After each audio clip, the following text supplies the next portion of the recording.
அனைவருக்கும் வணக்கம். சட்டம் அறிவோம் நிகழ்ச்சியில் நாம் தொடர்ந்து சந்தித்து கொண்டிருக்கிறோம். இன்றைய தினம் அரசியலமைப்பு சட்டம் 1950 ஷரத்து 25 பார்க்கலாம்.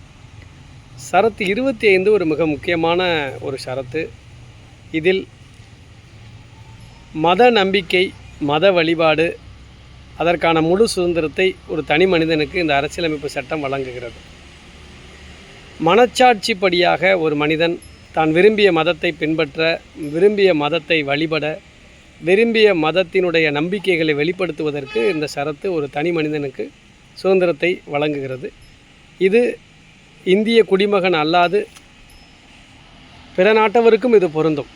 வேற்று நாட்டிலிருந்து இங்கே வந்திருந்தாலும் கூட அவர்கள் தங்களுடைய மதத்தை பின்பற்றுவதற்கான வழிபாட்டு முறைகளை செய்யலாம். அந்த வகையில் ஆர்டிகிள் 25 தனி மனிதனுக்கு இருக்கக்கூடிய மத வழிபாட்டு உரிமையை முற்றிலுமாக தருகிறது.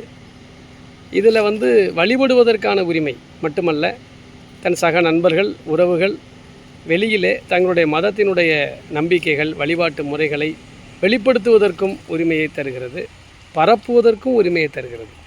அந்த பரப்புதல் அப்படிங்கிறதுல கட்டாய மதமாற்ற தடை சட்டம், கட்டாய மதமாற்றத்தை தவிர மற்ற அளவில் அவர்கள் எந்த சூழ்நிலையிலும் தன்னுடைய மதத்தை பின்பற்றுகிற உரிமையை, பரப்புகிற உரிமையை, மத வழிபாட்டு நடைமுறைகளை, அவங்களுடைய கோட்பாடுகளை வெளியில் சொல்வதற்கு, புத்தகங்களாக வெளியிடுவதற்கு, பிரசுரங்களாக வெளியிடுவதற்கெல்லாம் இந்த ஷரத்து 25 நமக்கு அடிப்படை உரிமையாக வழங்கப்பட்டிருக்கிறது.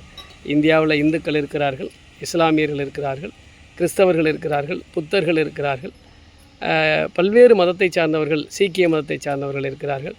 இப்படி எல்லா சூழ்நிலைகளும் வாழக்கூடிய மனிதர்கள் அவரவருடைய மத வழிபாட்டில் யாரும் தலையிட முடியாது. அதனால் ஒரு மதத்தில் பிறந்தவர்கள் அந்த மதத்தினுடைய அடையாளங்களை அவருடைய உடம்பில், அவருடைய உடையாகவோ அல்லது நெற்றியிலோ அல்லது வேறு வகைகளிலோ, கையிலே கயிறாகவோ, எப்படி வேணாலும் அவரவர் அந்த மதத்தினுடைய கோட்பாடுகளை அணிந்து கொண்டு மற்றவருக்கு சொல்லும் வகையிலும் இந்த மத நம்பிக்கையில் கொடுக்கக்கூடிய அரசியலமைப்பு சட்டத்தினுடைய உரிமையை பயன்படுத்தலாம்.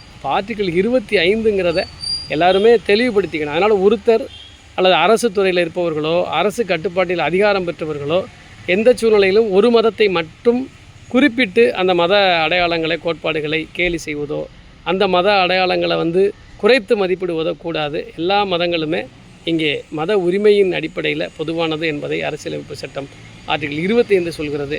இன்னொரு ஷரத்தில் பார்க்கலாம். நன்றி, வணக்கம்.